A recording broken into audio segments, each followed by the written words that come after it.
On this digital clip, we're going to look at the presuppositions of coaching. Great coaches believe some really interesting things about the capabilities of human beings. And what the presuppositions give us is a great guide to what is a good way of thinking about human beings and their potential. So let's start with the first presupposition. And that is, the map is not the territory. When a human being describes the world to you, they're describing the world based on their map, not what the territory actually looks like. Have you ever been driving your car, stopped for directions, and had somebody give you very explicit directions? And when you follow those directions, you find that it wasn't half a mile, it was 2 miles. That it wasn't 2 traffic lights, it was 3. They described the world the way they saw it, yet the ground didn't replicate what was going on inside their head.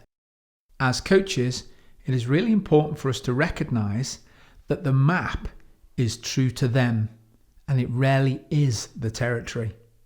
And through the process of deletion, generalization, and distortion, we make the outside world fit our limited model, and that's our map. The next presupposition to consider as a coach is that experience has structure. And this reflects back on a tool we've already looked at, which is VACOG.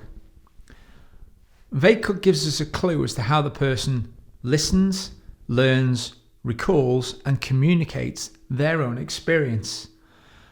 An experience has structure starts to give us a clue as to how we change behaviors. Because if we change the structure of somebody's experience, it changes the behavior instantaneously. And once you've scratched the record, the behavior can't be repeated without a skip in the track. And that's a great tool as a coach. Another great presupposition as a coach is that everyone has all the resources they need for success or can find them. And this leads us on a journey as coaches to model excellence, either in other people or in ourselves. Because we work on the simple principle that if one person can learn to do something well and we can model them, anybody can learn to do it well by copying the same behaviors, values, beliefs, identity, and purpose.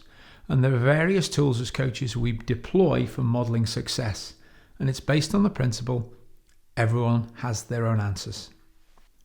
Quite a challenging presupposition is the meaning of communication is best defined by the response you get. How many times when we explain to somebody how to do a task, we go away happy in the knowledge, we've told them everything they need to know, and we come back and they've just done completely the opposite of what we asked because they didn't get what we said, and we blame them.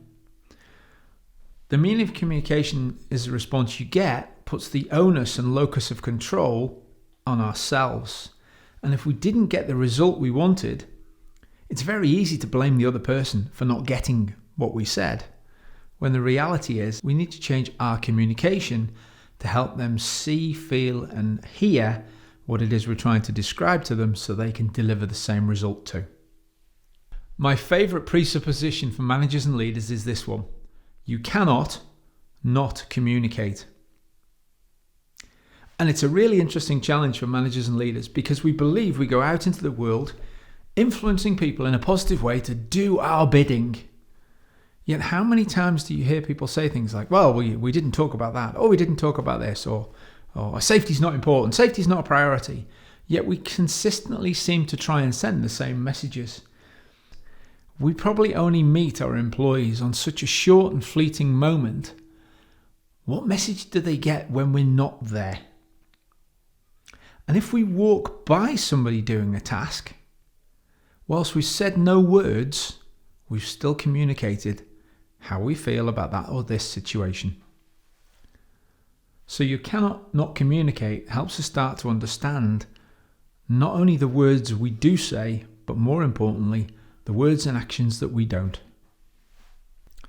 Our modelling excellence presupposition is this: if what you're doing isn't working, do something else. Even if you just change the thought before the action changes in its own right. And this takes us on a quest to challenge everything we do by making the smallest adjustments in an incremental stage to see what results we get instead. The presupposition that probably best describes the world of today is this: we all live in our own unique model of the world.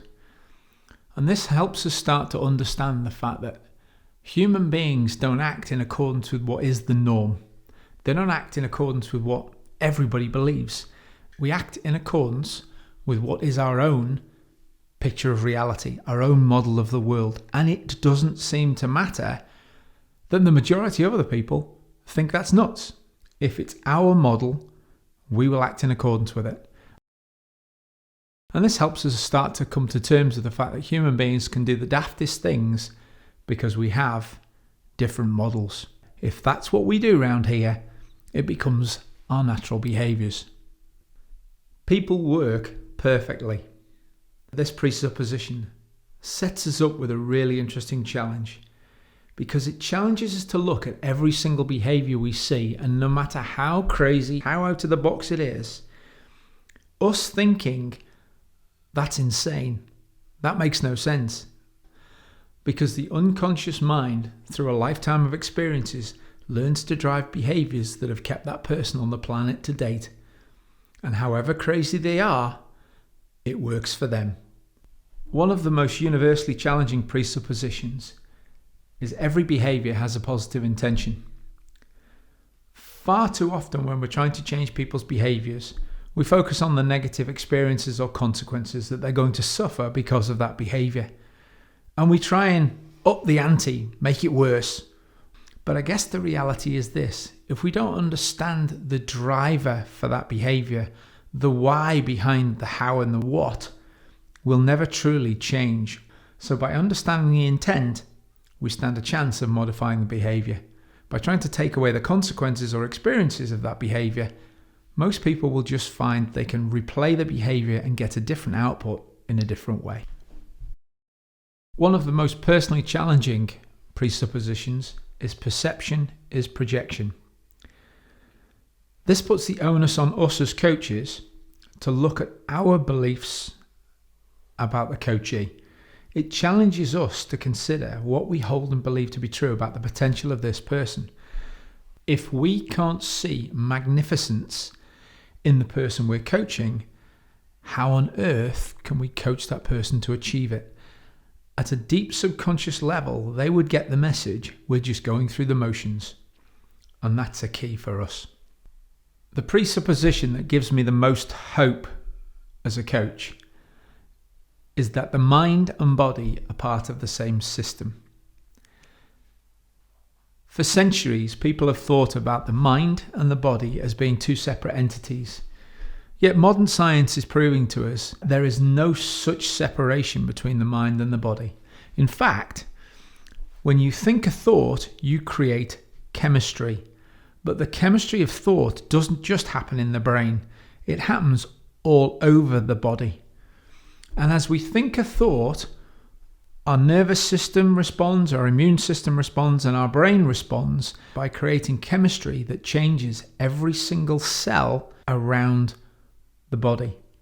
If we help somebody change the way they think, we don't just change the person they are, we change the person they become, because our cells are constantly eavesdropping through the mind-body connection on our dominant thoughts.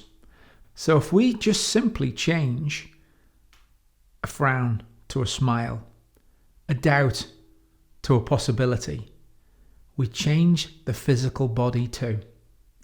And that's a great place to start.